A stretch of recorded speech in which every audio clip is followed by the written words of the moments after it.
There is a wound many of us carry as women that didn't start with us, but we keep living like it did. It's the wound of mistrusting the masculine. And no, I'm not just talking about individual men. I'm talking about the archetypal masculine: structure, presence, protection, accountability, containment. I'm talking about how the masculine has been distorted in our nervous systems to feel like danger and not safety. And how in response, many of us learn to survive in hypervigilance and hyper-independence, in over-functioning feminine energy that is actually just trauma in disguise. We didn't learn to receive love. We learned to scan for threat. We didn't learn to rest in provision. We learned to become everything so we'd never need anything. And behind all of that, a deep, unspoken belief: masculinity cannot be trusted. For many of us, this story begins in childhood. We watched our mothers' bodies tense when a man entered the room. We heard their voices shift. We felt the air change. Whether it came through addiction, emotional absence, control, silence, chaos, or inconsistency, we received an imprint that said, "This is what masculine love looks like. You better brace yourself." And in watching how our mothers survived, we absorbed their adaptations. Some of us hardened, some of us collapsed, and some of us became everything they needed just to avoid becoming the woman who was left. We inherited distorted masculine energy in them, but also within ourselves.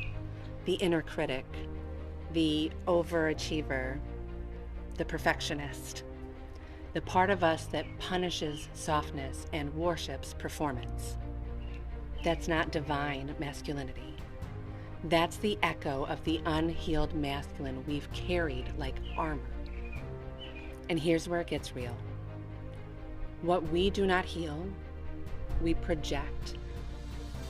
We say we want safe, steady, attuned masculine energy, but when it shows up, many of us don't know how to receive it. Instead, we test it, sabotage it, distrust it, compete with it, control it before it can control us. And here's the hard truth.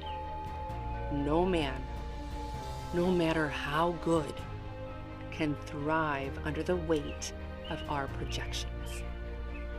No divine masculine can rise in a system still rehearsing the past.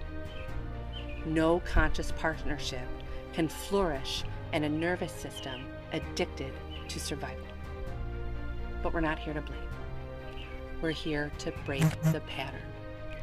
We are the first generation en masse with the tools, the language, and the spiritual insight to name the root of this rupture and rewire it. And it begins within. We rebuild our relationship to the masculine by healing our perception of it, by learning to recognize when we are speaking to a wound rather than a person, by honoring the masculine within us: structure, accountability, order, as not oppressive, but holy. We stop punishing our husbands for our fathers. We stop crucifying form for not being breath. We stop mistaking the container for the cage. In Scripture, the law came first, engraved in stone, rigid, external, necessary. But the Spirit came after, engraved on hearts, soft, internal, transformative. It wasn't that the law was evil, it was incomplete. Just like our masculine systems, governments, churches, traditions, households are not inherently evil. They're simply incomplete without spirit. Yahweh represented the flesh, the law, the order. Christ fulfilled it with grace, with presence, with the indwelling of the Spirit.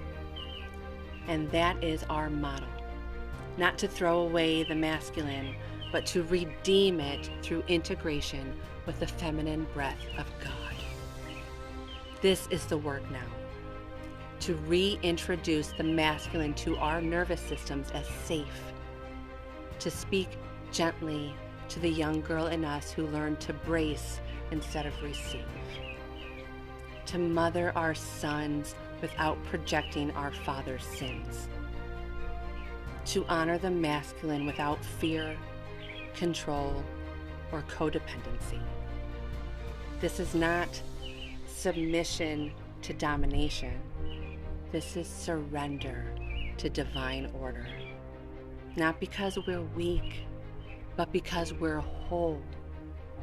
We must do better. Not out of shame, but because we are the first to see the pattern with spirit-born eyes, and we are the first with the courage to say, it ends with me. It begins with me, and it is redeemed through me. Let the masculine return to its post, not to dominate, but to defend. Not to control, but to contain.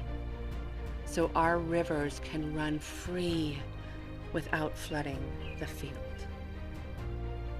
Be loved and be loved, beloved.